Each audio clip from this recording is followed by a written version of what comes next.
In today's Necron Beginner's Guide video, we're going to take a good look at the new Reanimation Protocol 9th edition rules. And it's coming right up. Necrons! Nick speaking, and welcome to this video. And if you're new to the channel and you want to learn about Necrons and more, then please subscribe and turn on all notifications so you don't miss an upload.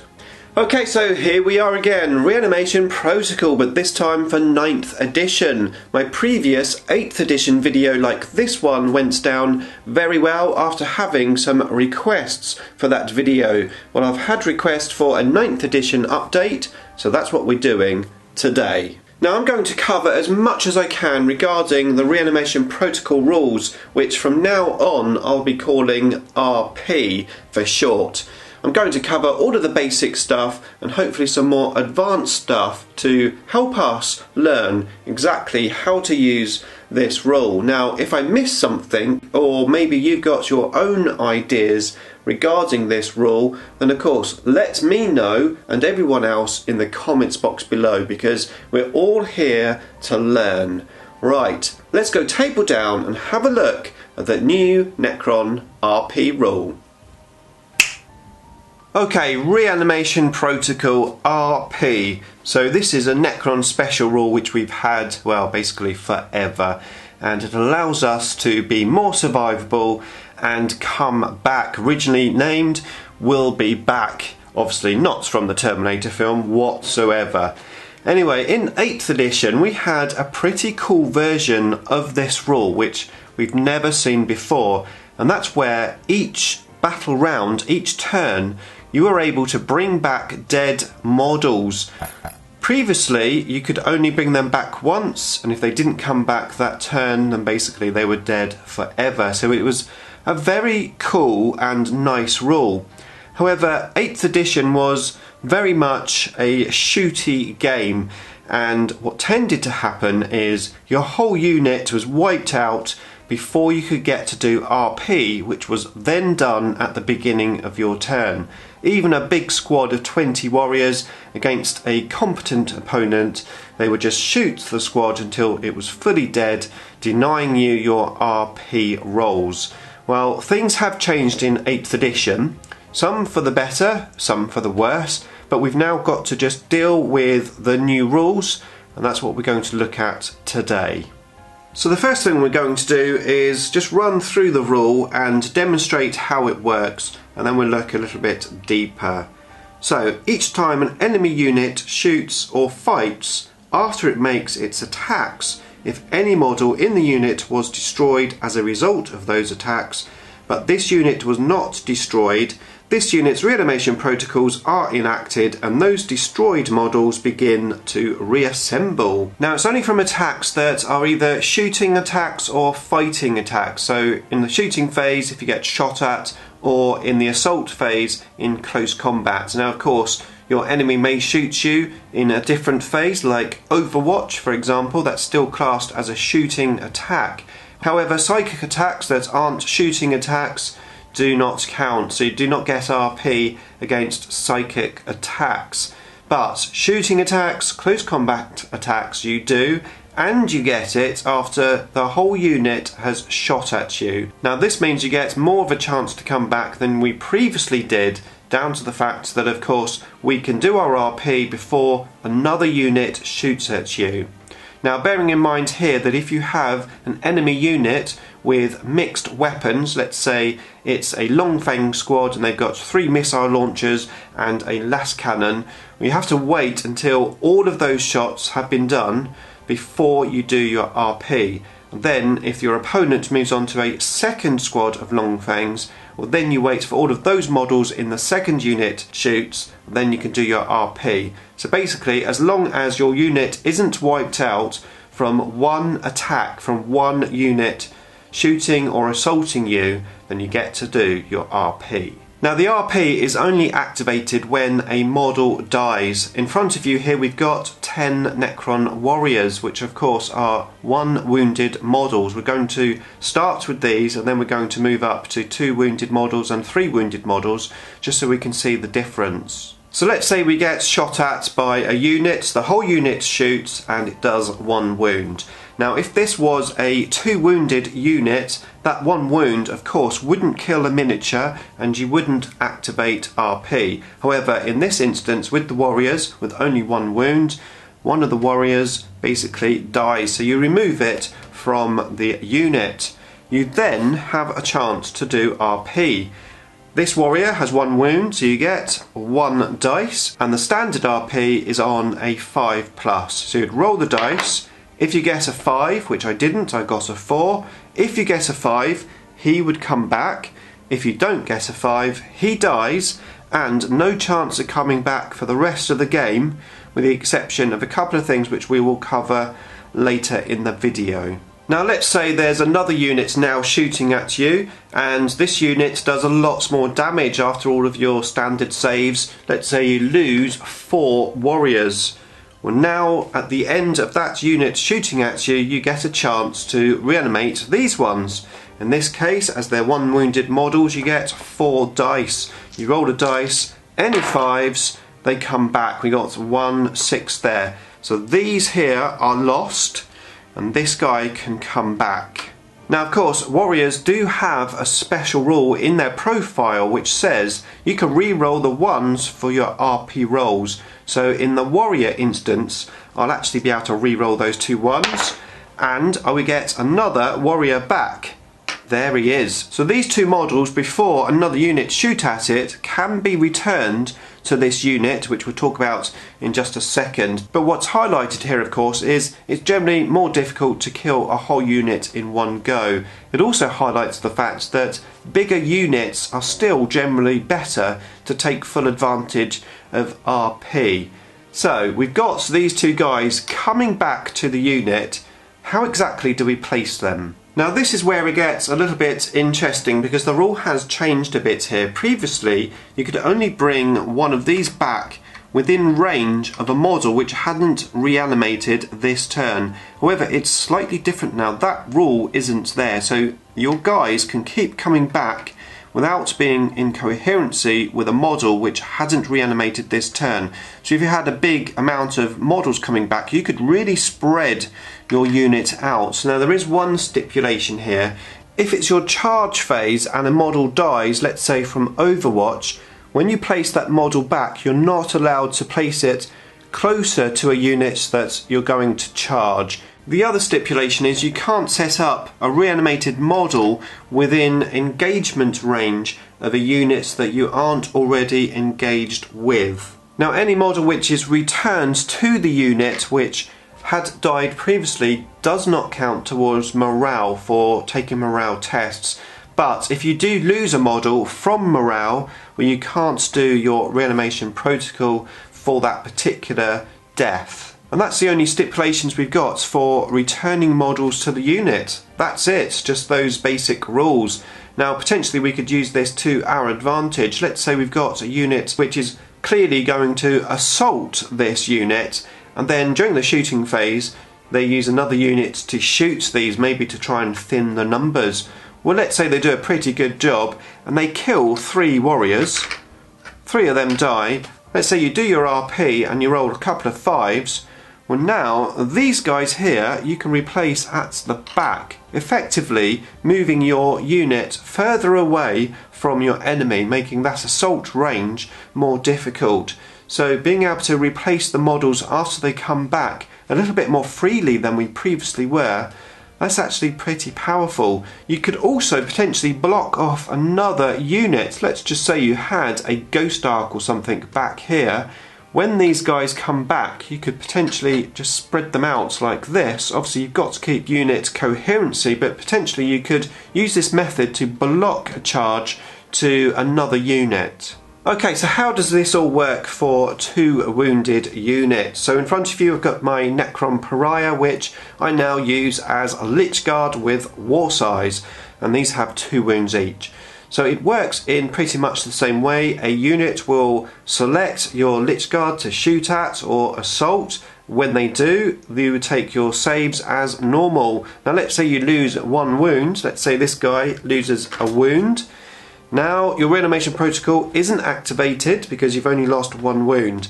Now the good thing about the new codex is we now have living metal on a lot of our units, and living metal means that at the beginning of our turn we get a wound back. So let's say the opponent decided, well, it's no good shooting these, I only did 1 wound, and they leave the unit alone. Well, at the beginning of your next turn you get that wound back. Very useful. However, let's say they continue to shoot, so he has his 1 wound left, they continue to shoot the unit, and let's say you lose 3 of these Lich Guard. Now, having 2 wounds each, you take 6 dice and put them next to the unit. Once your enemy's unit has finished shooting totally, you then take this pool of dice and you roll them. We are looking for 5s. Now, of course, there is a way to make this 5 a 4+, which we'll talk more about later, but you can't get better than a 4+ for Reanimation Protocol. It can't be plussed or minused by more than 1. So at the moment we need 5. So we rolled our dice, and in this particular roll we get 2 6s and 2 5s, which is the equivalent of bringing back 2 of these models. They have 2 wounds each. These both fell. Now let's say that we rolled 2 6s and 1 5, and that was then, say, a 1. You can't re-roll the 1s on this unit, that's unique to warriors. Well, now we can bring back 1 model because it has 2 wounds, but this guy can't come back because you've only got 1 wound returning in this pool, and you can't bring a model back with just 1 wound, so effectively you lose that dice and one of the guys would come back in that instant. Now, when Games Workshop did the preview of what RP was going to be like in 9th edition, they said that some units are going to have a harder time reanimating. We all thought that means that maybe the warriors might have a 6+ RP, then immortals might have 5+, and some of the other units might have a 4+. However, that isn't the case. How they've done it, and to be fair, I think it's quite cleverly done, it's done on the wounds. And of course, the more wounds you have, the harder it is to RP. So let's bring in some destroyers. Okay, so we've got 4 destroyers here, and of course they've got 3 wounds each. So if a unit shoots into these, and let's say they only do 2 wounds, then you can't RP. They do have living metal, however, which is great to see a lot of the units in the codex with living metal. It's pretty useful. However, let's say that they destroy 1 of your destroyers just here with 3 wounds. Now, before the next unit shoots in, you have a chance to get these back. However, now we've got to roll 3 5s to get this guy back. So if you only roll 2 5s and say a 3, then he doesn't come back. Now in this instance I just rolled 1 5. But you can see clearly it's much more difficult to get a single 3 wounded model returned. Now, of course, the more casualties you take in the units, let's say you get shot at and 3 of these die, obviously the bigger the dice pool will be. So now we're going to be putting 9 dice into the dice pool, and of course to get one of these back we only need to roll 3 5, so we've got more chance of getting one back. However, we know we're not going to get all of them back. Unlike the old rules where we could roll the dice and on a 5+, the model comes back with all 3 wounds, arguably too powerful, and you can see why they've nerfed it, I suppose. So we roll these dice and we get 1 6, a 5 and a 5 and another 5. So these 3 here will bring back one of the destroyers. This 5 here is wasted, so we lose that, and both of these destroyers die. So clearly it's much harder to reanimate multi-wounded models. I mean, some of the models which we have, like Scarab Swarms, whilst it's great that we've got Reanimation Protocol on Scarabs now, of course they've got 4 wounds and that's even harder to reanimate them. However, it is great to have Reanimation Protocol on a lot more units, and whilst it isn't guaranteed get them back, at least you do have a small chance if you roll well. Now clearly, single wounded models, especially big squads, have the most benefits from the RP rule in 9th edition, and that's why we're seeing a change in how Necron lists are looking on the table. A big squad is very difficult to wipe out with just 1 unit's attacks, so big units of warriors are quite popular at the moment. However, I do think that Immortals here have come out incredibly well in the new codex. A lot of people were thinking, well, hey, Immortals should have 2 wounds. However, being single wounded, I think that's much more powerful in terms of RP, especially with that toughness 5. I'd rather have the single wounded Immortals with the new toughness 5 than 2 wounds on the miniature, because it's just easier to bring them back with RP. And actually I think that both Immortals and Warriors are very viable units for Necron troops. We've come well out of this codex for troops, and of course we've also got the ability to make the whole army objective secured if we want to with the custom dynasty. Of course we'll talk more about that in the future, but even if you're not taking any troops, well, you can still make your army objective secure, which is just fantastic. So we've got some very good things going on in this book. Now, before we investigate the RP rule a little bit more and other ways that we can buff it and use it, I just want to point out that RP works regardless of how you're killed. Obviously only shooting and close combat attacks, but effectively any weapon that comes in, regardless of its power, double strength or whatever, you still get your 5+ RP roll, or if manipulated into a 4+, a 4+ RP roll. So just bear that in mind, that not every army gets that ability on their rules. So we come back regardless of what hits us. Okay, so moving on, and let's talk about this guy, previously known as the Canoptic Cloak Cryptek, now known as the Technomancer.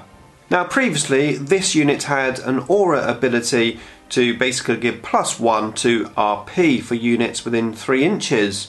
That's all gone now, and actually it's quite difficult to get +1 to RP. We'll talk more about it in a second. However, back to the Technomancer. The Technomancer has a different ability now, and it's called Rites of Reanimation. Now the Rites of Reanimation is done in your command phase, and you can select one friendly Dynasty core unit. It has to be a core unit, so that's another downside for something like Necron Destroyers. They can't get this ability, but of course Warriors and Immortals, etc., this is great. So in the command phase you select one core unit within 6 inches of the model, and one destroyed model from that unit is reanimated. Now if it's Necron Warriors that you choose to reanimate, then you can bring back D3 destroyed models instead. Now nowhere near as powerful as it used to be, but it is still pretty good, especially on Warriors. Now there is a stratagem for the Technomancer. It's called the Deathless Arise. Use this stratagem in the command phase and select one Technomancer model from your army. Till the end of the phase, that model can use its Rites of Reanimation ability 1 additional time. That stratagem just cost 1 CP, but just bear in mind that it has to be a different unit. You can't do it on the same unit. So that is a bit of a shame, but it's still useful, and for 1 CP, under the right circumstances, might be worth doing. Now for 20 points, you could give him the Cryptic Arcana Phylacteran Hide, which once per battle, so 20 points, so you can just do it once, but once per battle, when the bearer uses its Rites of Reanimation ability, you can select one friendly Dynasty Canoptic, Dynasty Destroyer Cult, or Triarch Praetorian unit to be affected by the ability instead of one friendly Dynasty core unit. So once per battle you could bring back a Destroyer or maybe a Wraith, for example. Remember, Wraiths now have RP, as most of the units do. Now another HQ with Rites of Reanimation is Illuminor, and actually he can do it twice on 2 different units. However, points wise, the Technomancer is a lot cheaper, and I think you'll see the Technomancer in most Necron lists. So RP is now on a 5+, and most units get it. However, how do we buff it to a 4+, which is the maximum you can buff it to? Well, to be fair, there aren't many options, and this guy here, the much loved and hated Reanimator is one of the main ways we can get a 4+. So in your command phase you can select a friendly dynasty unit. It doesn't have to be core. A friendly dynasty unit is within 6 inches and visible to the model until the start of your next command phase, whilst that unit is within 6 inches of and visible to the model. That unit is being healed by the model's reanimation beam. Whilst the unit is being healed by the reanimation beam, add 1 to reanimation protocol rolls made for that unit. Each unit can only ever be healed by 1 reanimation beam at a time. So lots of things happening there. First of all, he has to be within 6 inches of the unit that you want to give this rule to, and he has to be able to see them.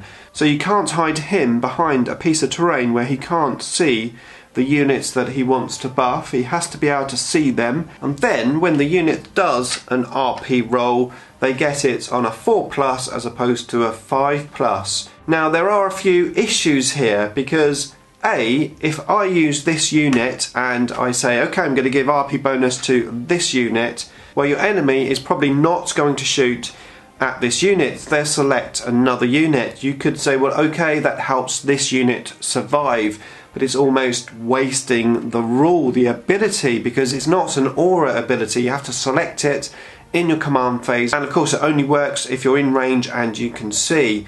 And that's another issue because this guy is very fragile. He's only toughness 5 with 6 wounds and a 3+ save, and that's it. So ideally, if you could say, well, that's great, he's quite small, I'll hide him behind a piece of terrain, which is fine. If you've got a piece of terrain here and you've got, say, some warriors this side of the terrain, then you can use him and you can buff these, no trouble at all. But as soon as these move forward, maybe to get on an objective, this guy's either got to come out of terrain or hide and then lose his ability. All in all, for the points, and the reason why people are hating him and saying he's actually one of the worst units in the codex, potentially one of the worst units in the game, where you can sort of get it. However, he is our only access, apart from a relic, to get a 4+ RP roll. Personally, I don't think he's unusable, but I do think that he isn't going to make it into any sort of competitive list. Now there is a stratagem for the Reanimator. It is 2 CPs, but basically it works in your opponent's shooting phase. If a unit is selected as a target and it's within range of the Reanimator and in sight of the Reanimator, then the Reanimator can use its ability, the Nano Scarab Reanimation Beam, on that unit, giving them basically the +1 to RP. However, the unit which it gave that ability to in the command phase would actually lose that ability. So effectively you're just moving the ability from one unit to another, but it's going to cost you 2 CPs to do it. Okay, so before we talk about the relic, let's bring in this guy because we need to have a quick chat about the Resurrection Orb. Now the orb is another way of getting some more RP going on in the command phase. Not only that, but you can bring back dead models that were killed earlier in the game. So we can only do this once per battle, so you need to do it at the right time. And it's for any dynasty unit, so it's not just core units. So this would work on things like destroyers. So a unit within 6 inches of the bearer that's not at its starting strength and has not had its reanimation protocols activated in this phase, that unit's reanimation protocols enact, and every destroyed model in the unit begins to reassemble. So yeah, very, very useful. Now obviously you do have to do it at the right time, ideally when you've taken heavy casualties, but the unit is still alive, so that you can reanimate as many models as you can. And as I said, that does work on any dynasty unit, so it doesn't have to be core. Now this brings me on to the relic, the Orb of Eternity, which basically is exactly the same as what I've just said, except you get +1 to RP, so you can now do this on a 4+, a very useful relic. Now you can only give this relic to someone that's taken the Resurrection Orb, and actually it just replaces the orb, so you've got to pay for the orb and use a relic, and then you've got to have the right circumstances, but it is another way of getting a 4+ RP, and unlike the Reanimator, of course it's done in the command phase, which means that you don't have to worry about giving it to a unit and then your enemy just ignoring that unit. So that relic on a unit which can take a resurrection orb is very useful. I'm looking at you, Catacomb Command Barge. Now there is one thing I just want to touch upon, although it's not exactly RP related, but we do have a stratagem, Resurrection Protocols, which is 1 CP. It's similar to how it was before. It only works now on Necron's Infantry Nobles or Necron Infantry Cryptex, but basically at the end of the phase after that model dies, you roll a dice and on a 4+, that model comes back. And now it comes back with D3 wounds. Previously it was just 1 wound. So for 1 CP, that is worth remembering. So another thing to note here is command protocols, because we do have the Protocol of the Undying Legions, which helps us with our RP. Now of course we've got a lot of hoops to go through to actually get a unit to qualify for these command protocols, which I actually made a video about previously. I'll link you up to that video at the end of this one if you're interested.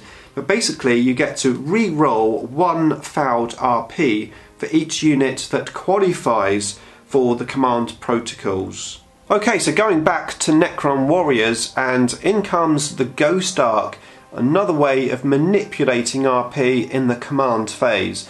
So the Ghost Arc has Repair Barge, and you can bring back D3 warriors on a unit within 6 inches of the Ghost Arc. Now if you had 2 Ghost Arcs, you can't do that twice on 1 unit, it only works once on each unit. However, another way of bringing back more warriors. Now there is a very nice stratagem for the Ghost Arc, Reconstitution Protocols, and it's only 1 CP. Basically, when you use your Ghost Arc's Repair Barge ability, you can bring back D6 warriors as opposed to D3. It is random, and of course you may roll badly, but for 1 CP, if you're really trying to get your warriors back, and if you couple that with all the other abilities that warriors have, like the re-roll of the 1, the D3 models back for Rites of Reanimation, the Resurrection Orb, the Ghost Arc, it's pretty clear that Games Workshop think that warriors should be in most Necron lists. Surprising that, considering we have a brand new Necron warrior with a brand new Necron gun. Games Workshop know what they're doing. Basically, RP works much better now on single wounded miniatures. The more wounds you have, the harder it is to RP them, but we've got extra abilities like most units being able to have RP and most units having living metal. RP is definitely different from how it was, and I think that's how we've got to look at it. It's different. It doesn't work the same way that we used to have it. So yeah, destroyers, where they were very powerful in the previous codex, they're still usable, but it's something we have to bear in mind. This is a new codex, this is a new edition, this is a new way to play Necrons. We just have to adapt. But what do you think? Let me know in the comments box below. Now, I talked about the command protocols in this video and all the hoops that you have to go through to get it, and I've actually made a video on that very subject, which I'll link up to you just there for you to watch next. Beam me up!